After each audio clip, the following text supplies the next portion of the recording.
Hello, hello, hello, and welcome back aboard the good airship Opium. Today, we have a read-through of the open beta patch notes for Supervive. This is going to be a boring one, folks, so if you're not interested in listening to all the patch notes from the open beta release, feel free to skip this video. It's going to be kind of boring, it's going to be kind of long. There's a bunch that went on with this release, so let's just jump into it. First off, they put a new refer a friend system into the game. You can earn points for referring friends into Supervive, earn even more points for playing with those friends, and earn points for exclusive cosmetics. I think this is cool. Taking this system, putting it in the game is super smart. Taking this system and putting it in the game just makes it easier, more accessible, more usable, hopefully gets a few more people playing.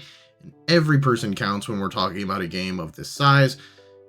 It's super exciting. I love this. This is probably one of my favorite things that they did. It'll probably add up to the smallest amount, but like I said, in a small game like this, every user counts. Next up, we have system changes.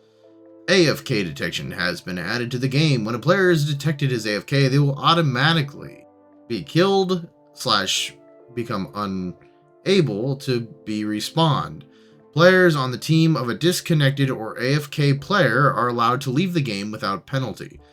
I love this. They're punishing the AFK people, but they're not punishing the people on those teams. I think that's super important. I could see a lot of devs overlooking this and forgetting to, make it so the team isn't punished. Run it back. A new run it back button has been added on the team screen of match summary. Pressing this button will send a party invite to everyone on your team. I like this button. It's cool. I haven't gotten to use it yet. I've only been on a couple of good teams that I would have even considered it for. But it's cool. When you have a game like this, it is so heavily reliant on teamwork. Having it the ability to easily continue on with a team that you're doing well with is something that is important. New player experience. Added further improvements to Welcome to Skyland's Storm Shift for new players, including the introduction of Resurgence. Resurgence, during the first 3 days when a teammate is killed, a timer starts on remaining teammates. When the timer expires, the dead teammate is revived. Basically, they're just giving you another way to revive during those first 3 days with the Resurgence. It's cool, especially for new players who are going to be dying a lot more. Like me, because I suck. Added update tutorial videos in the Learn tab. Control tutorials now has voice. So, quests. Oh, this is a big one, folks. We got quests. In open beta, we're introducing a new system, quests. Quests, or things like quests, have been in the game before, but we never found a shape that really fit. Until now, we hope. The goal of the quest system is give players meaningful strategic decisions early in the game. Add immediate, clear, shared early game goals with compelling rewards. Incentivize smaller scale early game PvP collisions. While these things, ideally make the game better for all players, we believe they'll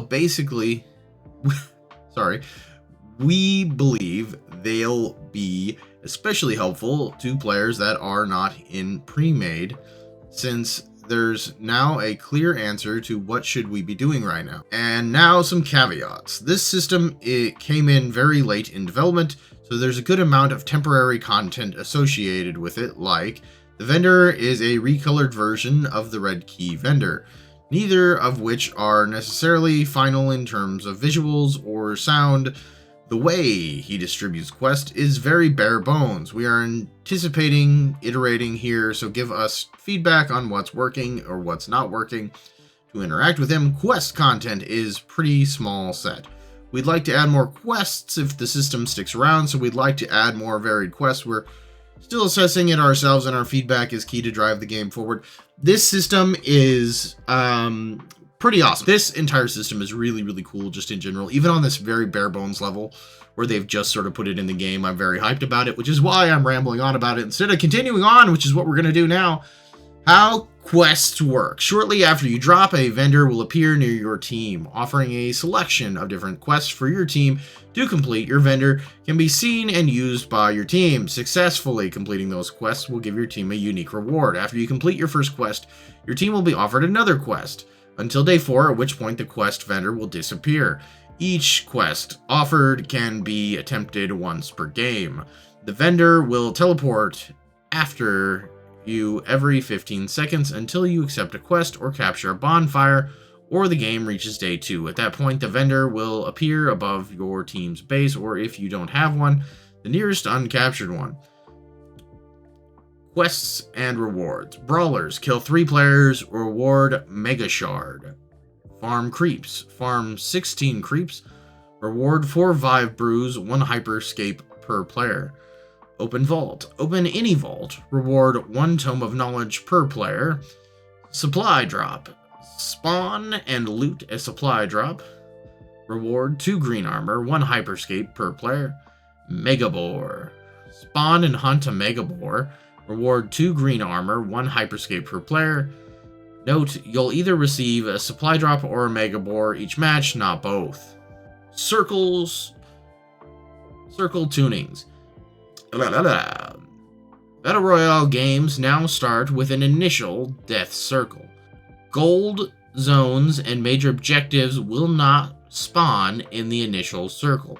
For squad games, day 1 circle duration lowered by 60 seconds. Subsequent days lowered slightly.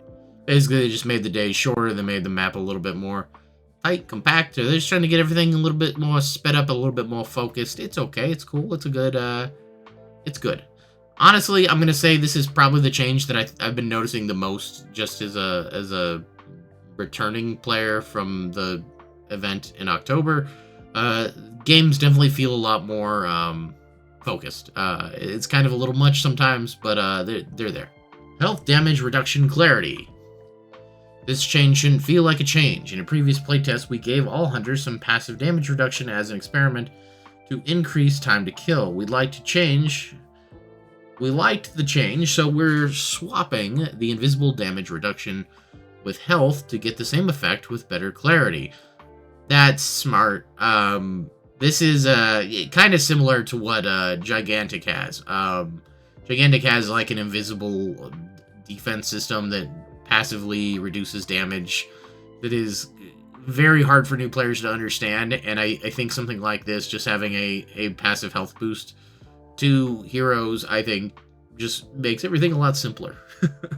It's a lot simpler to understand, it's a lot simpler to learn, it's a lot simpler to play. Hidden 3% damage reduction and 5% healing reduction removed from all hunters. All hunters are given 30 base health and a small amount of scaling health per level to compensate for the above removals. As a reminder, all inventory and progression has been reset for open beta. The glider. Oh, this is the other stuff category, by the way. I just jumped in. I'm sorry about that. The glider soft ceiling pulls you down less harshly and should generally feel better. The out of bounds buffer does not regenerate until you're on the ground. Thank you, ZZKKNN, for showing us. God, I feel like I'm reading a little radio station. For showing us that we need this. All hunters have received a 3rd Hunter Mastery mission. Some existing Hunter Mastery missions have been modified. You are now vulnerable while repairing armor at a base camp. I wasn't aware that was a thing. Cool, interesting. You can now mute your teammates, emotes, and pings in settings. When you are dead, you can only hear that your living teammates can hear. When you're dead, you can only hear what your living teammates can hear. That makes sense. And it's a very good addition. As somebody who's played a lot of tactical, squad-based games with rounds, having somebody sit in the death cams and feed their teammates intel is super fucking annoying. Environment and map.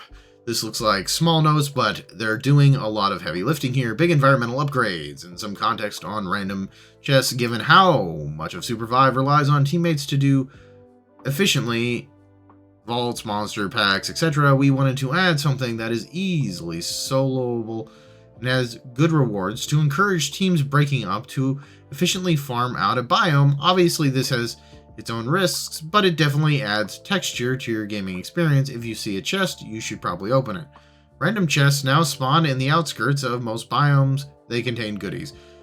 Kaiju water. Now anti-heals for a short duration. Explosive barrels now have a slight delay before exploding, and they now apply anti-heal. Environments look nicer. Chaos Steeps has an updated layout, including a new boss arena. Prism Falls has a secret area now. Several minions have updated loot XP adjustments to match their density/danger. Creeps now ignore you if you sneak around them, unless you're really, really close to them. Wavemaker boss projectile orbs are now destructible by melee attacks. That's cool. Tower guards now change color when they attack you. Several minions have updated art. We're going to get down into powers now. Several powers have visual updates. AoE teleport now lets you teleport everything into the abyss, including revive beacons and base camps. Now no longer lets you target inside of mountains/invalid terrain. Grapple hooks. Bonus route. Duration on enemies lowered from 0.5 to 1 second. No longer has a minimum hit distance. Hover wings. Duration reduced from 3.5 to 3. Cooldown increased from 20 to 30. Icarus glide. Pulls you up more gently. Burns you less. Fixed a bug where you instantly start burning when gliding in Academy. Mana Cloud follows you better. Mortar cooldown increased from 3 to 4. Cooldown starts on mortar launch instead of initial casting. Replicated armor retains the value it had when cloned. Tactical nuke. Base explosion damage increased from 2,700 to 5,000. Holy shit. That's a big upgrade. That's like a double what it was upgrade. That's pretty big. Exotic tactical nukes does 10 times the explosion damage of a regular tactical newt. Tactical newt. Yeah. Throwing those tactical lizards at people. Jesus Christ. If I could read. Wisp vacuum. Now also pulls living enemies while they are still airborne. Now applies a heal over time to you when pulling allies or enemies. The heals scale with the target's pulled. Equipment. Shard drops from camps have been returned. You now vacuum up shards. Equipment can go to red tier again. Shard cost for purple, gold tiers increased slightly. Powers are no longer affected by ability haste. Instead, there is a new stat, Power Haste, that uniquely affects power cooldown reductions. Currently, the only thing in the game that gives Power Haste is Power User a Tech Blade Evolution. Boots. Ninja. Removed. Forest Phasing. Removed. New. Chain Jump. If you jump right when you land, your next jump goes higher up to 3 times. That's really interesting. Executioner. Stomping on executing wisps heals you over time. Meditation now grants nearby stationary allies a mana regeneration buff, as well as 25% effectiveness. Bladed Helm. Greed. Cost for greed. Cash out lowered from 5k to 4k. Mana Blade. Bubble Blade. Shield amount increased from 20% to 25%. Shield duration increased from 3 to 4. Mind Blade. Mana, max mana granted when fully stacked increased from 50 to 100. Max mana to AP conversion reduced from 10% to 8%. Rampage no longer gives AP per stack.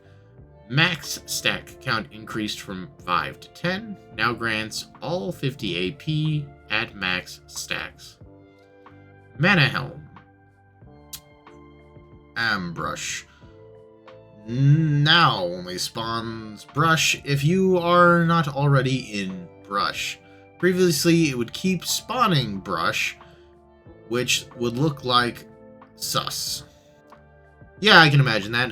If you're spawning bushes inside of bushes, somebody might notice that you're doing that.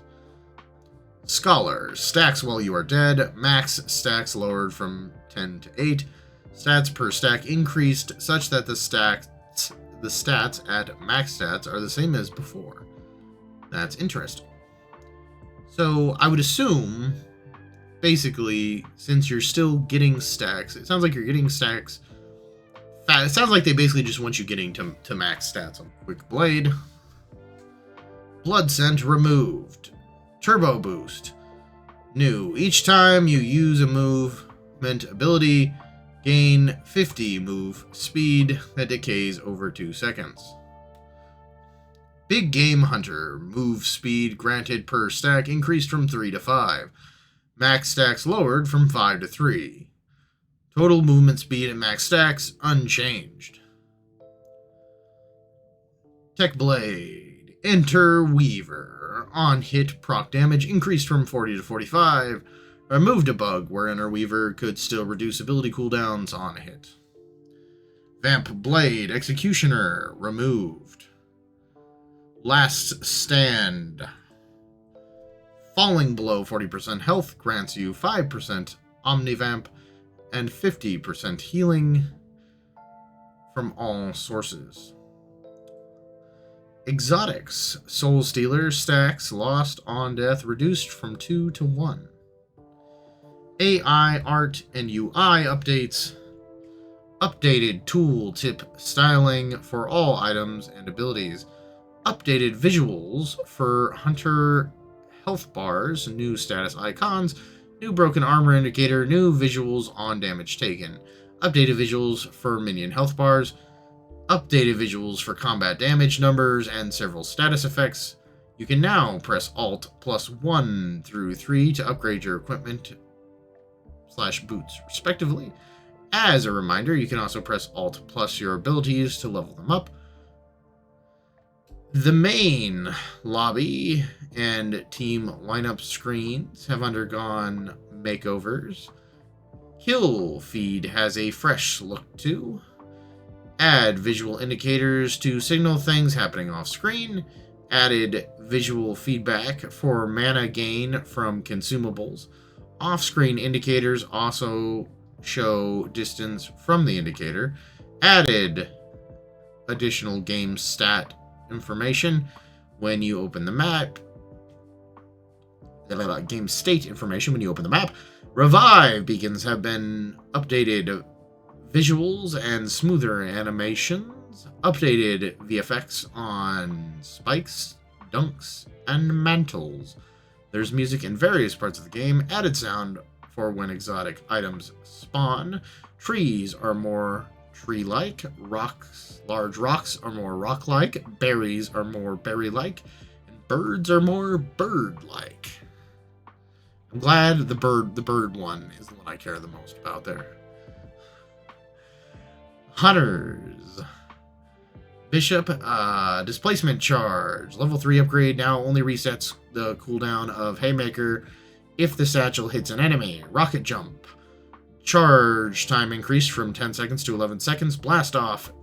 Turn rate lowered by 10%.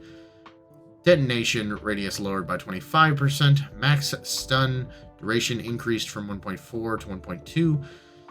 QOL no longer follows height map downward, meaning if you jump pad and ultimate, you stay high up in the air. Brawl. This is intended to be both a quality of life change, hitbox matches the animation, but also a buff, especially to lower skill brawl players who are having a hard time landing their LMB hits. Caldera Molten Great Sword now deals a slice-shaped rather than a box shape. Increased max angle. Cool. I always appreciate that. As somebody who's played games with a lot of wonky hitboxes where things hit even though they didn't actually hit just because the hitbox wasn't shaped around the thing that was projecting the damage, I appreciate this. Even if the hitbox is just shaped around some kind of effect that is on said attack, it still makes more sense than, like, I don't know, a fist hitting something 2 feet away from it because the hitbox is a big square around the end of the fist instead of the actual fist. And in this case, that's what it sounds like. There's a big box instead of it just being shaped around the blade and the effect. Illuna is disproportionately strong at lower MMRs. We're trading off offense and defensive power to even out the disparity. Soul Pack, passive. Slow while picking up wisps, increased from 20 to 30%. Shield reduced from 250 to 200. Crescent Bolt, damage per burn stack increased by 10%. Dark Side Binding now has global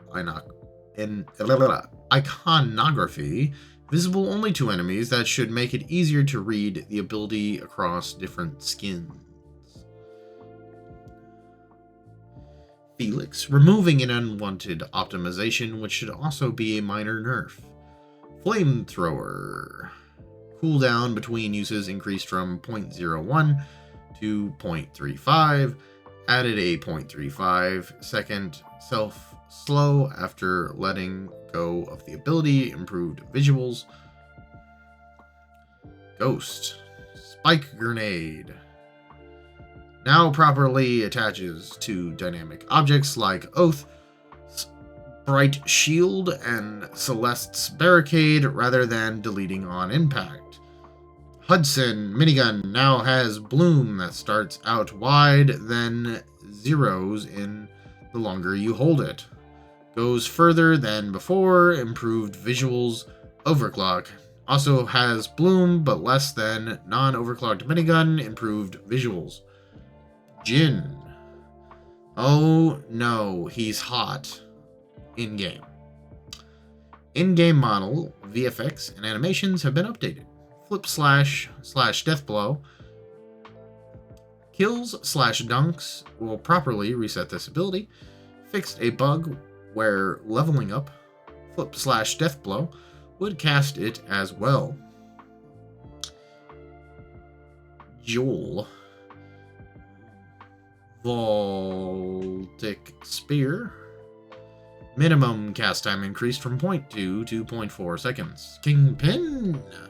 Shattergun. Damage increased by 15%. Brute Dash. Level 3 upgrade. Casting Brute Dash resets the cooldown of your scatter gun. In addition, the next scatter gun shot reduces the cooldown of Brute Dash by 0.25 per pellet. It max 1.75 seconds, sorry. Primal Slam, 0.15 seconds wind down. Previous, 0 seconds. Level 3 upgrades, self downward impulse doubled, meaning you slam down faster, careful over the abyss. Myth. After multiple rounds of nerfs to sharpen her identity, Myth finally has some room for buffs. Myth has received a VFX update on most things. Greenwood Bow. Greenwood Bow damage profile adjusted, base damage down, AP ratio up. Perfect greens deal -5 with gray equipped, +5 at purple equipment, and +10 at gold. Heart Piercer, max hold duration after cast increased from 1.5 to 3 seconds. Pushes harder after shorter amounts of charge. Minimum charge and longer holds are unaffected. Charging Heart Piercer is now visible to enemies when Myth is in a wall. Phase Walk. fixed a bug that sometimes caused myth to fall through the ground if phase walking in the Underroot Vault.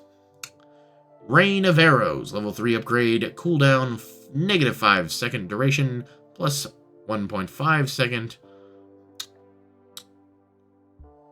Level 3 upgrade cooldown, -5 seconds, duration 1.5 seconds, change to -4 seconds, plus 30% arc width. That one's kind of worded, that's probably the most confusing one I've seen as far as like how they worded it on here. Otherwise, all these are actually really clear compared to a lot of patch notes I've read for other things. Viridith's Fury Ultimate. Damage increased by 10% at all ranks. Oath. This change should make Oath's hammer feel smoother to spam, and you can't auto-click your way to higher DPS beyond a certain point. Magnetic Hammer now has a minimum travel distance of 5 meters and a minimum recall lockout time of 2.25. Regen Field. Lowered healing to Bright Shield to now scale 1-to-1 with regular healing. Shiv. Far Step Dagger now properly attaches to dynamic objects like Oath's Bright Shield and Celeste's Barricade rather than deleting on impact. Fusillade. Improved visual decals. Shriek has a new in-game model. Void. Singularity fixed a bug that sometimes caused invulnerable targets to not get stunned by Singularity even after their invulnerability ended. Thank you to everyone in the Void Discord channel for this one. Cyclone Dash. We're on to Zeph. Cyclone Dash. New level 3 upgrade. If cast over the abyss, Zeph creates wind rings on dash, +1 wind ring for short dash, 2 for long dash. Rings last 20 seconds. This is really cool and a really awesome utility that I think it's awesome that they added. I like Zeph and I do like playing Zeph, but that is not the only reason I like this. I just think it's a cool bit of utility to put in the game to give him the ability to make his team more mobile in this way. I think is just a really cool addition to the character and adds to his viability even if it doesn't add anything to the meta of the game, which I'm not certain that it won't. I think it's just cool for the fuck aroundness of it. It's just a cool ability, man. Other bug fixes, we are at the bottom, folks. / quality of life. We've added a South American server for open beta. Awesome. Support for widescreen added. Knock streaks, double knock, triple knock, etc. reset after 10 seconds of not getting a knock, instead of resetting only on death. I like that a lot because I thought that was one of the things I was really confused about playing the event in October. There were times, like, that's how other games work, so we've been so programmed by other games to just assume that when you're on a streak, you're on a streak, and that's what it means, that you've gotten a couple of kills very close together. And the way it worked during that event, where it didn't reset until you died, was very confusing at first, because it led you to think sometimes that you were doing a lot better than you were.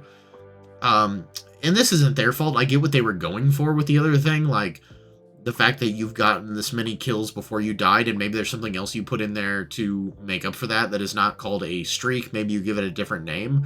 But the term streak, when it comes to gaming kills, has a very set definition of what it means. It means you've got a couple of kills within a short duration of one another, like back to back. And they tried to redefine that, and they really can't because it's so in the lexicon of gaming.